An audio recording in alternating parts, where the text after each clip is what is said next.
우리가 삶에서 때로 힘들고 어려움을 겪을 때가 있죠. 남에게 나의 고민을 털어놨을 때도 있고 아니면 혼자서 이렇게 고민하고 있을 때도 있죠. 그런데 어떻게 알았는지 아니면 뭐 그냥 마음의 감동이 됐는지 누군가가 나에게 도움의 손길을 펼쳤어요. 그러면 그때 마음이 그렇게 기쁘고 좋을 수 없죠. 누군가가 나에게 도움을 줬을 때요.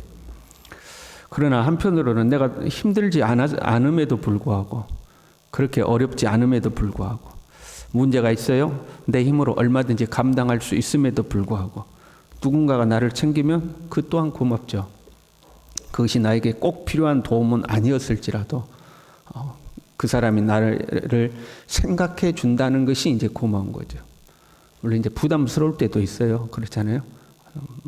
누군가가 나에게 뭘 해주면 나도 언젠가는 또 도리를 해야 되니까 이런저런 것들이 부담스러울 때도 있지만 한편으로는 고마운 마음이 있는 거죠.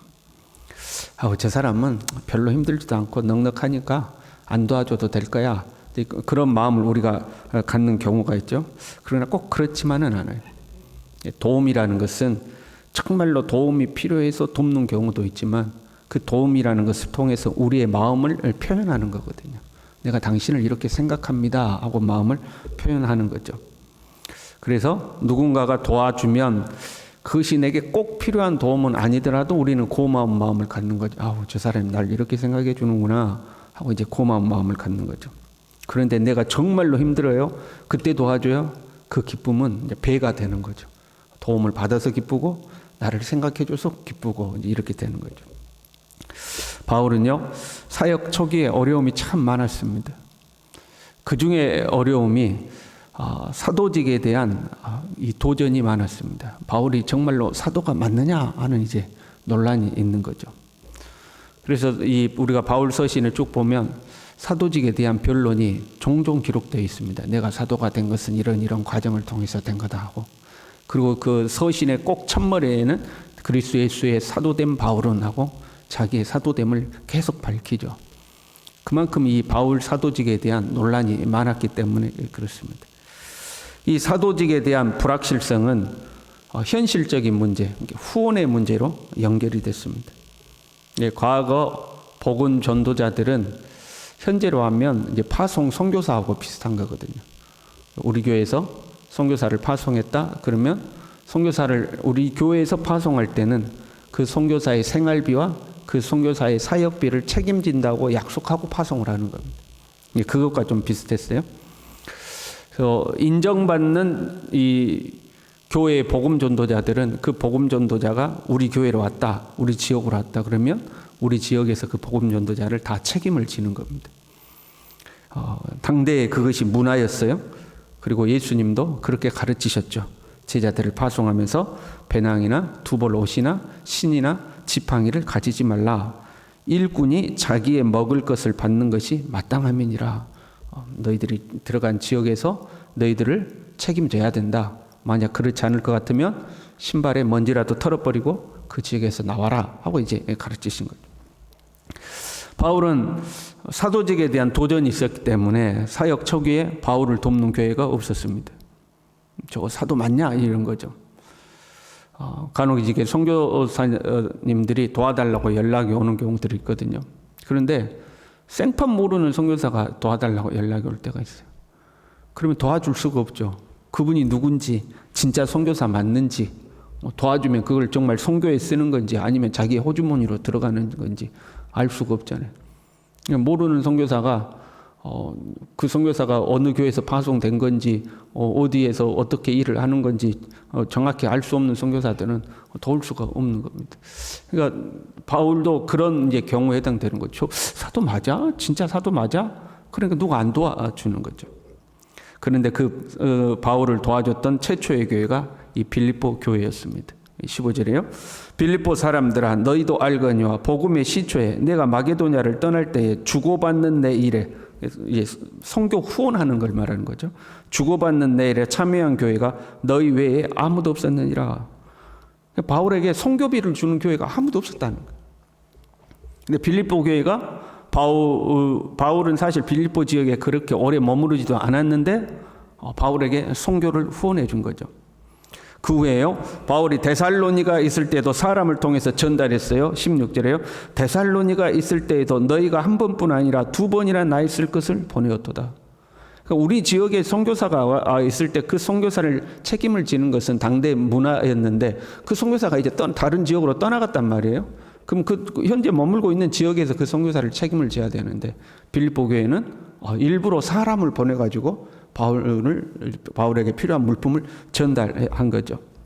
특별히 특별한 어떤 후원이었던 거죠. 바울의 입장에서는 이게 너무 고마운 거예요. 너무 고마운 거죠. 나에게 필요한 물품을 후원을 해줘서 감사해요. 그것도 있어요. 그러나 그것보다도 더 감사한 것은 자기를 생각해 줬다는 거예요. 나를 생각해 줬다는 거예요. 그것은 곧 나를 사도로 인정해 줬다는 거죠. 그게 너무 고마운 거죠. 그래서 10절에 이렇게 기록해요. 내가 주 안에서 크게 기뻐하면 너희가 나를 생각하던 것이 이제 다시 싹이 나미니 나를 생각해 주던 것 그 이야기하는 거죠. 내가 이렇게 현재 궁핍하고 어려움이 있는데 어떤 너희들이 알고 나에게 꼭 필요한 걸 주냐 그런 의미가 아니라 나를 생각해 주는 것이 너무 고맙다는 거. 나를 생각해 주는 것이. 너희가 생각은 하였으나 기회가 없었느니라. 그동안 이제 바울을 후원하던 빌립보 교회에서 어떤 이유인지는 모르지만 후원이 잠깐 끊어진 거예요. 끊어졌다가 다시 생각하게 되었다는 거죠. 다시 후원이 연결된 거죠. 근데 너희들이 그동안 나를 잊어버리고 있었던 것이 아니라 항상 생각하고 있었는데 나를 이렇게 후원해 줄 기회가 없었다. 그런데 다시 이렇게 후원해 준 것에 대해서 내가 너무 고맙다 하고 표현을 하는 거죠. 에바브로디도를 보내서 바울에게 필요한 모든 것을 공급해 줘서 바울이 나는 이제 풍족하다 그렇게 고백하고 있거든요. 인간적으로 여러분 얼마나 기뻤겠어요. 내가 힘들고 어려울 때에 다른 사람들은 다 네 사도 맞냐 그러고 의심할 때에 주저하지 않고 나를 도와줬어요.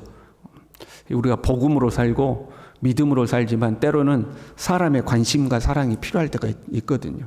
그렇잖아요. 우리가 하나님 의지하고 하나님만 바라보고 살지만 그래도 우리는 이 땅에서 사람과 함께 사는 거잖아요. 사람의 관심과 도움이 필요할 때가 있어요. 그래서 바울이 너무너무 고마운 거죠. 그 물질이 고마운 거 그것보다도 나를 잊지 않고 기억해 준다. 나를 생각해 준다. 그게 고마운 거예요. 그래서 자꾸 이렇게 이야기해요. 11절에요. 내가 궁핍함으로 말하는 것이 아니다. 17절에는요. 내가 선물을 구함이 아니다. 난 너희들한테 나 도와달라고 나 이거 필요하니까 나 이거 부족하니까 이거 해달라고 그것 때문에 말하는 거 아니다. 너희들이 나를 생각해 주는 것이 너무 고맙다. 나는 어떤 형편에도 자족하기를 배웠다. 배고프면 배고픈 대로, 배부르면 배부른 대로, 비천하면 비천한 대로, 풍부하면 풍부한 대로 살아가는 비결을 나는 하나님 앞에 배웠다는 거죠. 하나님 앞에 그 비결을 배웠다는 것은 무슨 의미냐면 하나님을 신뢰하는 법을 배웠다는 거예요. 배고프게 하신 이도 하나님이시고 배부르게 하신 이도 하나님이시고 비천에 처하게 하신 이도 하나님이시고 풍부에 처하게도 하신 이도 하나님이다. 나는 그 하나님을 신뢰하고 산다 하는 거죠. 우리 새벽이지만 같이 해볼까요? 없으면 없는 대로 산다. 그게 신앙인의 자존심이죠. 신앙인의 자존심이라는 것은 하나님을 신뢰한다. 내게 필요하면 하나님이 주실 것이다. 내게 있어야 될 것 같으면 하나님이 공급하실 것이다. 그 믿음으로 사는 거죠. 그 신앙 자존심이 없으면 조금만 어려우면 어디 나 도와줄 사람 없나 하고 이제 기웃기웃하는 거죠. 어디 나 도와줄 사람 없나 하고 기웃기웃하는 거죠. 그런데 그렇게 하지 않는다는 거예요. 나는 일체의 비결을 배웠다는 거예요. 배고프면 배고픈 대로, 배부르면 배부른 대로, 있으면 있는 대로, 없으면 없는 대로 나는 하나님 의지하고 산다. 내게 능력 주시는 자 안에서 내가 어떤 것이든지 내가 다 할 수 있다 하고 이제 고백하는 거죠. 그래서 내가 너에게 지금 뭔가 달라고 이런 소리 하는 거 아니다. 이제 그런 의미. 나는 자족하는 법을 배웠다는 거죠. 그래도 교회가 지금 자기를 생각해 주는 것이 바울이 이제 기쁜 거죠. 너희가 나를 생각해 기쁘다. 그리고 그것보다도 사실 더 기쁜 것은 14절에 이렇게 해요. 너희가 내 괴로움에 함께 참여하였으니 잘하였도다. 여기서 말하는 괴로움이란 바울이 복음 전파를 하면서 겪는 그 어려움과 무거운 짐을 가르치는 거예요. 내가 복음 전파에서 이런 고생 저런 고생했는데 그 괴로움에 너희가 함께 참여했다는 거예요. 이 참여했다는 건 뭐예요? 지금 빌립보 교회가 바울에게 선교 후원을 한 거예요. 그 선교 후원을 한 것을 내가 겪는 모든 고난에 너희가 함께 동참했다고 표현을 하는 거죠. 우리가 뭔가 선교 후원을 했어요? 그럼 내가 직접 가지 않아도, 내가 거기서 직접 그 문제를 겪지 않아도 내가 거기에 동참하는 것이 된다는 거죠. 그것이 고맙고 기쁘다는 거예요. 너희가 복음 사역에 함께 동참하는 것, 하나님의 나라의 확장을 위한 이 고난에 함께 동참하는 것이 기쁘다는 거예요. 어떤 단순한 도움, 인간적인 관계, 나를 생각해주고 나에게 뭔가 후원해주고 이것도 기쁜 면이 있지만 그것보다도 복음 전파의 사역에 동참하는 거, 이게 훨씬 기쁘다는 거예요. 그러니까 빌립보 교회가 자기를 후원하는 것을 어떤 인간적 관계로 이해하기보다 하나님 나라 사역에 동참하는 걸로 지금 이해를 하고 있는 거죠. 그리고 선교비를 요청하는 거예요. 그 선교비를 요청하는 것을 복음 전파에 동참을 요청하는 걸로. 야, 나 이거 필요하니까 이것 좀 해줘. 나 이거 부족하니까 이것 좀 해줘. 이게 아니라 하나님 나라 복음 전파에 동참하라는 거죠. 그래서 내가 선물을 구하는 거 아니다. 내가 궁핍해서 말하는 거 아니다. 17절에요. 너희에게 유익하도록 풍성한 열매를 구하는 것이다 하는 거죠. 너희가 선교를 후원한다. 그것은 복음에 동참하는 것이다. 복음에 동참하는 것에는 너희의 상급이 있다 이런 거예요. 그래서 너희의 풍성한 열매를 구합니다. 여기서 풍성한 열매는 어떤 일에 대한 결과물, 쉽게 생각하면 배당금을 의미하는 단어예요. 너희가 하나님 앞에 이 선교하는 것이 너희에게 돌아갈 유익이 있다는 거죠. 너희에게 돌아갈 그 이익과 유익이 더 많기 위해서 내가 너희에게 요청하는 것이다. 그런 겁니다. 선교비 좀 후원하세요 하는 것은 우리가 부족하니까 내게 뭔가 필요하니까 그 요청하는 것이 아니라 그걸 통해서 너희가 복음 사역에 동참하게 되는 것이고 거기에는 상급이 있는데 너희에게 더 많은 유익이 돌아가도록 하기 위해서 내가 요청하는 것이다 하는 거죠. 18절에요. 이는 받으실 만한 향기로운 제물이요 하나님을 기쁘시게 한 것이라. 제물이라고 표현하고 있죠. 하나님께 드리는 제물이라는 거예요. 단순히 인간적인 후원이 아니고 하나님이 기뻐하시는 그 제사에 하나님이 받으시는 향기로운 제물이라는 거예요. 하나님께 드리는 것이지 사람에게 드리는 것이 아니다 하는 거죠. 우리 그렇잖아요.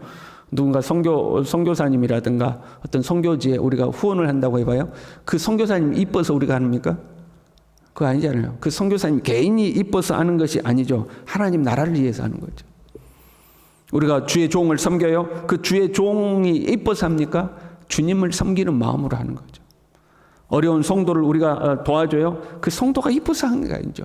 작은 자에게 하는 것이 곧 주님께 하는 것이라 그래서 하는 것이죠. 주님을 생각하고 하는 거죠. 근데 그것을 주님은 향기로운 제물로 받으신다는 거예요. 주님이 향기로운 제물로 받으시죠. 그리고 그 결과 어떻게 돼요? 19절에요. 나의 하나님이 그리스도 예수 안에서 영광 가운데 그 풍성한 대로 너희 모든 쓸 것을 채우시리라. 하나님이 너희에게 채워주신다는 거예요. 그냥 채우시는 것이 아니라 풍성한 대로 마지못해 주는 것이 아니라 넘치도록 기꺼이 주신다는 거예요. 하늘에서요? 아니요. 이 땅에서도 포함을 하고 있는 거예요. 이 땅에서도. 영광 가운데 준다는 거예요. 그러니까 하나님이 우리를 풍성하게 채우심으로 우리에게 그 영광이 나타나게 한다 그런 의미. 하나님의 영광이 나타나도록 우리를 풍성하게 채우신다 하는 거예요. 사실요. 그 목회자는 성도들에게 성교비 좀 내요 이 말을 해야 되거든요. 헌금하세요 이 말을 해야 되거든요. 무엇 때문에 해야 돼요? 그것이 여러분에게 상급으로 돌아갈 것이다 하는 거죠. 하나님 앞에 내는 거지 사람 앞에 내는 거 아니거든요. 하나님 앞에 드리고 하나님 그것을 향기로운 제물로 받으시고 풍성한 대로 다시 갚아주신다는 거죠. 그런데 이런 설교를 못하는 거죠. 예요? 그렇게 받아들이면 좋은데 나 또 돈 거들라고 저런 소리 한다. 이제 이런 사람들이 생기는 거죠. 시험 드는 사람들이 생기는. 교회 갔더니 돈 이야기만 해. 그 믿음이 정말로 있냐 하는 거죠. 내가 하나님 앞에 헌금을 드린다거나 선교지에 선교비를 보낸다거나 어려운 이웃을 도와준다거나 주의 종을 섬긴다거나 뭔가 이런 걸 할 때 나는 하나님 앞에 헌신하는 것이다. 이 헌신을 하나님이 받으실 것이다. 하나님 앞에 향기로운 제물이 될 것이다. 이 믿음이 우리에게 있냐 하는 거죠. 그 믿음이 없으면 또 돈 걷는다. 또 돈 이야기한다. 이제 이렇게 돼버리는 거죠. 그런데 기억하세요. 심는 것이 있어야 거두는 것이 있어요. 심어야 거두는 거죠. 복음을 위해서 심어야 하나님이 그걸 받으시고 우리 그 영광 가운데 풍성한 대로 우리의 모든 쓸 것을 채우시는 거죠. 성령께서 여러분에게 감동을 주시는 대로 때를 따라서 여러분 하나님 앞에 헌신하며 심으며 그렇게 살아갈 수 있기를 바랍니다. 기도하겠습니다. 하나님 아버지, 하나님 앞에 섬겼던 빌립보 교회를 향하여 기뻐하고 감사하고 하나님이 축복하시기를 바라는 마음을 주님 바라보게 됩니다. 주님, 우리가 이 땅을 살아가는 동안 물질에 매여 살지 않도록 도와주시고 하나님 나라를 위하여 살아갈 수 있도록 우리 모두를 붙들어 주시고 성령께서 우리에게 감동 주실 때에 내 것이라고 인색하게 움켜쥐지 않도록 도와주시고 주님의 나라를 위하여 우리가 즐거운 마음으로 헌신할 수 있도록 도와주시고 우리의 헌신을 주님께서 향기로운 제물로 받으시고 우리의 삶을 더 풍성하게 채워주시는 하나님의 은혜의 역사가 나타날 수 있도록 우리 모두를 사랑하는 성도 모두를 축복하시고 붙들어 주시옵소서.